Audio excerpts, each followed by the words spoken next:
현재 미국이 속한 아메리카 대륙은 콜럼버스에 의해서 탐사가 되기 전만 해도 발달된 문명이 없는 미개발 지역이었지만 현재는 미국의 GDP만 21조 달러에 이르는 어마어마한 노다지 땅이 되었죠.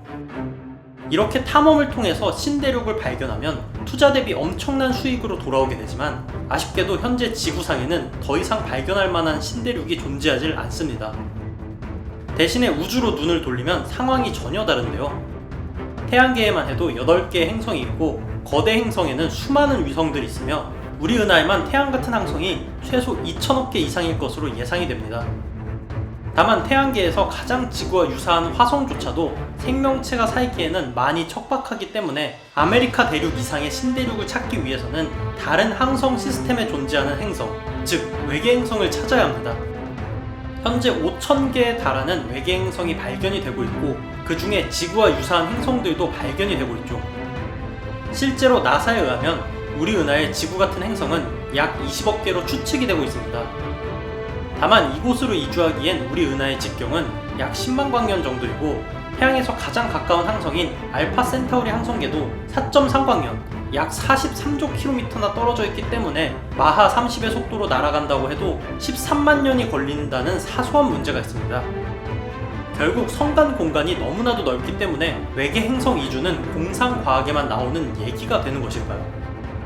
이번에는 외계 행성 이주를 하기 위한 6가지 아이디어에 대해서 다뤄보겠습니다.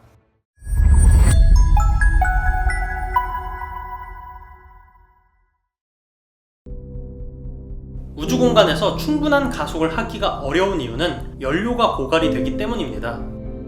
지구에서는 계속 주유를 하면 되지만 우주는 거의 진공이기 때문이죠. 하지만 재미있는 건 거의 진공이지 진공은 아니라는 점입니다. 특히 현재 태양계가 속해 있는 인터스텔라 클라우드는 1입방미터당 약 26만 개의 원자가 존재하고 있습니다.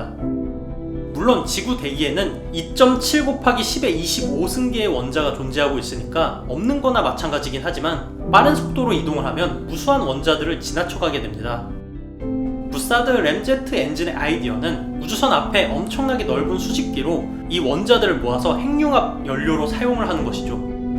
하지만 엄청나게 큰 인테이커가 필요한 데다가 일정한 속도부터는 저항이 새롭게 모은 연료를 재점화시킬 때 나오는 에너지보다 커져서 광속의 1%를 넘을 수 없다는 한계도 존재합니다. 영화 아바타에 나오는 벤처스타는 반물질 엔진의 개념을 차용했습니다. 영화에서 인류가 나비족들이 살고 있는 판도라 행성에 쳐들어간 이유는 반물질을 제어하기 위한 상온 초전도체 언옵티뮴을 채굴하기 위해서죠. 영화의 설정에서 벤처스타는 광속의 70%까지 가속이 되는 것으로 묘사가 되는데 우주는 거의 진공이긴 하지만 미세한 입자들이 존재해서 이 정도 속도에서 기체가 버틸 수 있을지는 미지수입니다. 하지만 영화 설정에서처럼 수천 톤에 달하는 반물질을 모을 수가 있다면 이론적으로 가능하며 오히려 현실적인 아이디어입니다. 다만 현재 기술에서 반물질 1g을 만드는데 수십억 년이 소요가 되며 1g을 만드는 비용이 전기 비용만 해도 7경원에 달한다는 아주 사소한 문제가 있긴 합니다. FTL은 First Then Light의 약자로 광속보다 빠른 속도를 의미합니다. 물론 상대성 이론에서 이는 불가능하기 때문에 완전 공상의 영역이죠. 하지만 그 중에서 가장 이론적으로 잘 정립이 된 방식은 알쿠비에라가 제시한 알쿠비에라 드라이브입니다. 이 알쿠비에라 드라이브에 대한 설명은 제 채널 이전 영상에 나오는데요. 이 알쿠비에라 드라이브를 쉽게 볼 수 있는 예시는 스타트rek입니다. 스위치만 당기면 광속이 넘는 속도로 우주선이 이동을 하지만 시공간의 차원을 구부린 것이어서 우주 시스템의 입장에서는 광속을 넘지는 않은 상태가 됩니다. 말도 안 돼 보이긴 하지만 우리가 가장 원하는 이동 방식이긴 합니다. 영화 에얼리언에 보면 인간 승무원들이 우주선의 냉동 상태로 존재하다가 목적지에 도착하면서 인공지능 로봇에 의해서 해동이 되는 장면이 나옵니다. 슬로우보트 방식은 광속에 가까운 속도를 내기 위해서는 엄청난 에너지가 필요하니까 차라리 느린 속도로 오랫동안 날아간다는 개념으로 현재로서 가장 현실적인 방법입니다. 다만 현재 우주선의 화학 로켓 방식으로는 광속의 0.01%만 가속을 해도 스윙바이로 얻을 수 있는 최대 속도를 훨씬 뛰어넘는 엄청난 속도이긴 하지만 이 속도로 가장 가까운 알파 센타우리계로 향한다고 해도 4만 년이 넘게 걸린다는 아주 사소한 문제가 있습니다. 신체 활동을 완전 정지하는 냉동인간 기술이 나오고 4만 년 동안 우주선에 아무런 고장이 안 생기고 무사히 도착하고 깨어날 가능성에 베팅을 할 자신이 있다면 근미래에 실현을 할 수도 있는 현실적인 방법이죠. 솔라세일은 태양풍의 압력을 이용해서 가속을 하는 방식인데 유인 탐사에서는 사소한 문제가 있습니다. 태양의 풍압이 너무나도 작기 때문에 무게가 엄청 가벼운 탐사선만 사용할 수가 있기 때문이죠. 만약 100톤의 우주선을 솔라세일로 가속을 한다면 축구장 면적보다 수백 배 큰 태양 돛을 달아도 충분하지가 않습니다. 그래서 이 방식에서는 지구에서 레이저를 이용해서 우주선을 가속하는 아이디어가 사용이 됩니다. 다만 성간 우주선은 질량이 엄청나게 크고 레이저의 출력 자체가 제한이 있으므로 수천 톤에 달하는 성간 탐사선이라면 지구에서 생산이 되는 모든 전기 에너지를 쏟아붓는다고 해도 현실적인 가속이 힘들다는 사소한 문제가 있습니다. 핵융합이 일어날 때 질량의 1% 정도가 사라지며 이 손실은 에너지로 변환이 됩니다.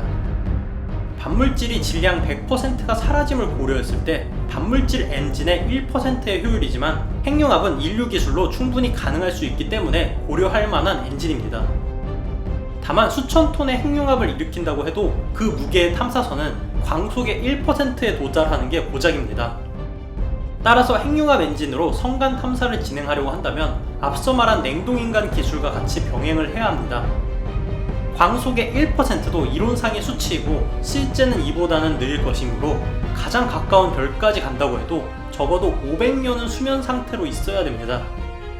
하지만 이 정도면 당장 태양계를 떠나지 않으면 인류가 멸종하는 상황에서는 시도할 가치가 있는 정도겠죠.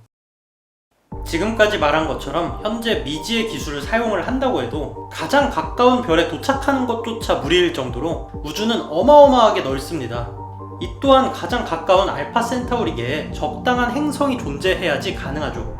희망적인 소식은 2016년에 프록시마 센타우리계에서 발견이 된 외계 행성이 액체 상태의 물이 존재할 가능성이 있다는 것입니다.